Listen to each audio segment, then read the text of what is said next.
ఈరోజు మనం వ్యుత్పత్త్యర్థాల గురించి తెలుసుకుందాం. వ్యుత్పత్తి అంటే పదం పుట్టుక అని సాధారణమైనటువంటి అర్థం వస్తుంది. వ్యుత్పత్తి అంటే పదం పుట్టుక, పదం ఎట్లా పుట్టింది అనేటువంటి అర్థానికి సంబంధించి. ఒక పదం అలా ఏర్పడంలో ఉన్న ఔచిత్యాన్ని వివరించేదే వ్యుత్పత్తి అర్థం. అంటే ఆ పదం ఏర్పడంలో ఉన్నటువంటి గుణాలు ఏ విధంగా ఉన్నదే దాన్ని వ్యుత్పత్తి అర్థం అని. మరి ఈ వ్యుత్పత్తి అర్థం అనేటువంటిది భాషలోని అన్ని పదాలకు వ్యుత్పత్తులు ఉండవు. కొన్ని పదాలకు మాత్రమే వ్యుత్పత్తి అర్థాలు ఉంటాయి. అవి ఇప్పుడు మనం తెలుసుకుందాం. ఈ వ్యుత్పత్తి అర్థాలు మనకు 7వ తరగతి నుంచి ఉన్నాయి. 7, 8, 9, 10వ తరగతులకు సంబంధించి వ్యుత్పత్తి అర్థాలు ఉండడం జరిగింది. ఇంట్లో మనకు కొన్ని అంశాలు ఉన్నాయి. వ్యుత్పత్తి అర్థాలు కమలాకరం. కమలాకరం అనేది కొలను అనేటువంటి సంబంధించినటువంటిది. ఈ కొలనులో కమలాలు ఉంటాయి. అందుకే కమలాకరం అంటే కమలాలకు ఆకారమైనది అనేటువంటి ఉత్పత్తి అర్థం వస్తుంది. దానికి కొలను అనేటువంటి అర్థం వస్తుంది. ఇక తటాకం. తటాకం అంటే నీటితో నిండింది, జలముచే నిండబడినటువంటిది. దాన్ని మనం చెరువు అని అంటాం. ఇక పద్మాకరం, పద్మాలకు నిలవైనటువంటిది.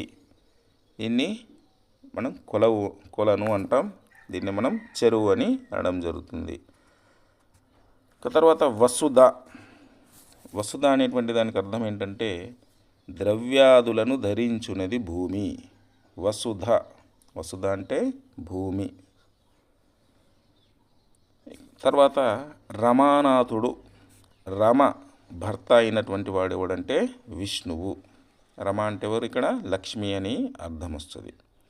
పయోనిధి. నీటికి నిధి వంటి. పయోనిధి అంటే నీటికి నిధి వంటిది. మరి నీటికి నిధి అనేటువంటిది ఎక్కడ ఉంటుందంటే సముద్రము అనేటువంటి అర్థం వస్తుంది. ఇవి 7వ తరగతికి సంబంధించినటువంటి వ్యుత్పత్తి అర్థాలు. ఇక 8వ తరగతికి సంబంధించినటువంటి వ్యుత్పత్తి అర్థాలు మనం చూద్దాం. అంధకారము. అంధకారం అనేటువంటిది లోకులను అందులుగా చేయునటువంటిది.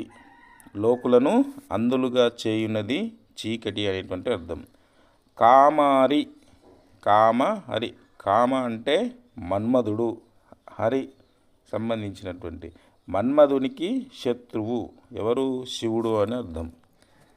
కైమోడ్పు. కైమోడ్పు అనేది చేతులు జోడించి చేయునది. అందుకని దీన్ని నమస్కారం అని చెప్తాం. తర్వాత పక్షి. పక్షి అంటే పక్షములు కలది. ఇరు పార్శ్వములకు సంబంధించి పక్షములు ఉంటాయి కాబట్టి పక్షి అని చెప్తాం. తర్వాత పయోనిధి. పయోనిధి అంటే ఇప్పుడు మనం తెలుసుకున్నాం 6వ తరగతి 7వ తరగతిలో. పయోనిధి అంటే నీటికి నిధి అనేటువంటి అర్థం. దీన్ని మనం సముద్రం అని అంటున్నాం. పుత్రుడు. పున్నామ నరకం నుంచి రక్షించువాడు పుత్రుడు అని మనం చెప్పుకుంటాం. దీన్నే కొడుకు అని చెప్పుకుంటాం. పౌరులు అంటే పురములో నివసించువారు, ప్రజలు. శేనము. ఈ శేనము అంటే ఇది తీవ్రంగా పోవున్నది, అంటే వేగంగా పోవున్నది. దీన్ని మనం డేగా అని చెప్పచ్చు. అన్నిటికంటే వేగంగా వెళ్ళేది మనం డేగా అని చెప్పుకోవచ్చు. సంయమి. సంయమి అంటే ఇంద్రియ నిగ్రహం కలవాడు, ఋషి అనేటువంటి అర్థం వస్తుంది. మరి సంయమి ఇంద్రియ నిగ్రహం కలవాడు ఎవరు? మరి ఇక్కడ ఋషి. సంయమివరేణ్యులు అని మనం సంబోధిస్తూ ఉంటాం ఋషులను. తర్వాత సైరికుడు. సైరికుడు అంటే శీరముతో నేలను దున్నువాడు. సైరికుడు అంటే ఎవరు? శీరంతో నేలను దున్నువాడు. శీరము అంటే ఇక్కడ నాగలి అనేటువంటి అర్థము వస్తుంది. తర్వాత సోమార్ధధరుడు. సోమాన్ని ధరించినటువంటి వాడు అంటే చంద్రవంకను శిరస్సును ధరించినటువంటి వాడు ఎవరంటే ఇక్కడ శివుడు అనేటువంటి అర్థం వస్తుంది. తర్వాత హాలికుడు. హలముతో నేలను దున్నువాడు. హలము అంటే ఇక్కడ నాగలి. హాలికుడు అన్నా సైరికుడు అన్నా రెండు ఒకటే అర్థం కింద వస్తాయి. ఇక తర్వాత 9వ తరగతికి సంబంధించినటువంటి వ్యుత్పత్తి అర్థాలు మనం తెలుసుకుంటే అచ్యుతుడు. తన పదవి నుండి జారనివాడు అనే అర్థం. అచ్యుతుడు. అదృష్టము అంటే చూడబడనిది. అదృష్టము అంటే భాగ్యం అనేటువంటి అర్థం వచ్చిన, దృష్టము అంటే చూసేది, అదృష్టము అంటే చూడబడనిది అనేటువంటి అర్థం వస్తుంది. తర్వాత అసూయ గుణములయందు దోషారోపణము చేయుట. దీన్నే మనం ఓర్వలేనితనం అంటారు. అసూయ గల వాళ్ళు ఏం చేస్తారంటే ఏమైనా ఉంటే వారికి దోషాలను అంటబెడుతూ ఉంటారు. తర్వాత అక్షతలు. అక్షతలు అంటే క్షతం లేనివి, అంటే నాశనం లేనివి. అంటే మన బియ్యాన్ని మనం అక్షతలుగా అనుకుంటే దాంట్లో క్షతం కానటువంటి పూర్తిగా బియ్యం ఉన్నటువంటి వాటినే మనం అక్షతలు అని అంటాం. క్షరము అంటే నాశనం, అక్షరము అంటే నాశనం కానిది, నాశనం పొందనిది అనేటువంటి అర్థం వస్తుంది. ఇతిహాసము ఇట్లా జరిగినదని చెప్పేది పూర్వరాజుల చరిత్ర కలది. దీన్ని మనం రామాయణ మహాభారతాలు అని అనుకుంటాం. ఇతిహాసం అంటే ఇలా జరిగింది అని చెప్పేది. దీన్నే ఇతిహాస అని మనం చెప్తాం. ఇక తర్వాత కాకోదరం కాకి పొట్ట వంటి పొట్టగలది. అంటే కాకి పొట్ట ఏ విధంగా ఉంటుందో అదే విధంగా పొట్టగలదాన్ని మనం కాకోదరం అంటాం. మరి కాకోదరం అంటే అర్థం ఏంటి? ఇక్కడ పాము అనేటువంటి అర్థం వస్తుంది. కలుడు ధర్మం నుండి తప్పినవాడు, వీన్నే మనం దుష్టుడు అని చెప్పుకుంటాం. తర్వాత గురువు అజ్ఞానమనే అంధకారమును భేదించువాడు. అంధకారాన్ని ఏం చేస్తాడు? భేదించువాడు. దాన్ని పారద్రోలేటువంటి వాడిని గురువు అని మనం చెప్తాం. ఇక తర్వాత జలది జలములు దీనిచే ధరించబడును. మనకు జలది అన్నా పయనిది అన్నా మనకు సముద్రం అనేటువంటి అర్థమే వస్తుంది. తర్వాత జ్వాల అంటే జ్వలించున్నది, మండునది. దీన్నే అగ్నిశిఖ అని మనం చెప్తాం. తర్వాత తనూజుడు అంటే శరీరం నుండి పుట్టినవాడు కొడుకుని ఏమంటాం మనం? తనూజుడు అంటాం, తనయులు అని అంటాం. తర్వాత ద్రవ్యము పొందదగినది, దీన్ని మనం ధనము అని పిలుస్తాం.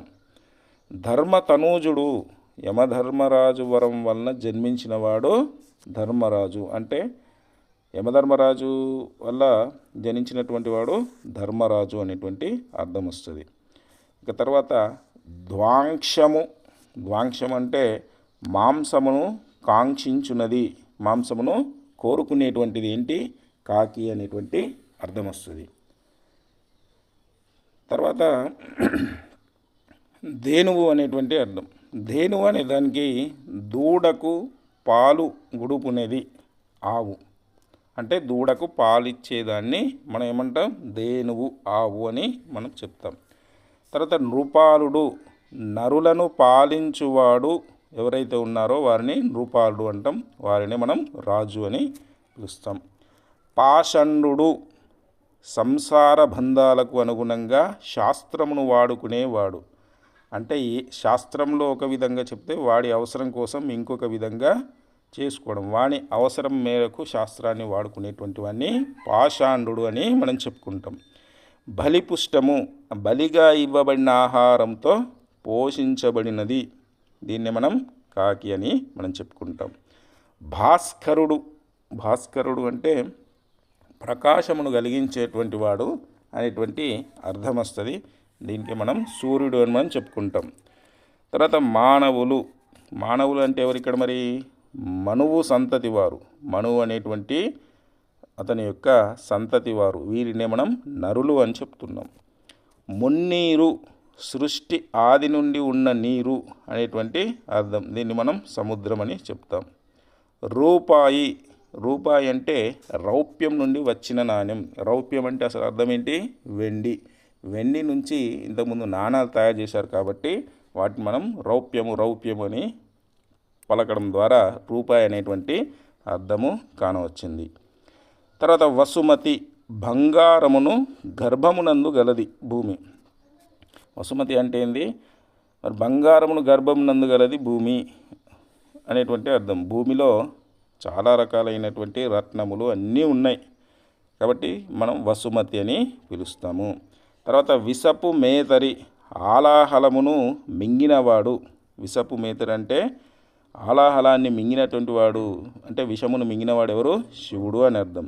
తర్వాత సింహాసనము, సింహాకృతిగా చేయబడిన ఉన్నత పీఠము అంటే సింహము ఆకృతి ఏ విధంగా ఉందో అదే విధంగా చేయబడి ఉన్నటువంటి పీఠాన్ని మనం సింహాసనం అని చెప్తాం. తర్వాత సహోదరులు, తోడబుట్టినటువంటి వారు. సహోదరులు అంటే ఎవరు? తోడబుట్టినవారు. వీళ్ళని మనం అన్నాదమ్ములు అంటాం. తర్వాత సాగరం, సగరులచే త్రవ్వబడినది సముద్రం. సాగరం అంటే సగరులచే త్రవ్వబడినటువంటి దాన్ని మనం సముద్రం అని అంటాం. హృదయం, హరింపబడినది, గుండెకాయ, మనస్సు అనేటువంటి అర్థం వస్తుంది. ఇది మనకు 9వ తరగతికి సంబంధించినటువంటి అర్థాలు. ఇక మనం 10వ తరగతికి సంబంధించినటువంటి అర్థాలు వ్యుత్పత్తి అర్థాలు మనం చూద్దాం. కృపాణం, దయను పోగొట్టునది. దీన్ని మనం కత్తి అని సంబోధిస్తాం. కృపాణం అంటే దయను పోగొట్టున్నది. గురువు, అజ్ఞానం అనే అంధకారాన్ని తొలగించేవాడు గురువు. వీటిని ఉపాధ్యాయుడు అని మనం చెప్తాం. జలది, జలములు దీనిచే ధరించబడును, సముద్రము. త్రివిక్రముడు, ముల్లోకములను ఆక్రమించినటువంటి వాడు విష్ణువు. వామనావతారంలో ముల్లోకాలను ఆక్రమించినటువంటి వాడు విష్ణువు. దాశరథి, దశరథుని పుత్రుడు శ్రీరాముడు. నగరం, కొండల వలె ఉండే పెద్ద పెద్ద భవనములు కలది అనేటువంటి దీన్ని మనం పట్టణం అని చెప్తాం. నీరజభవుడు, కమలములనందు పుట్టినవాడు బ్రహ్మ. మరి నీరజభవుడు అంటే ఇక్కడ విష్ణు నామిని కమలమునందు పుట్టినటువంటి వాడు బ్రహ్మ అని చెప్పొచ్చు. నీరజభవుడు అంటే అర్థం బ్రహ్మ అని వస్తుంది.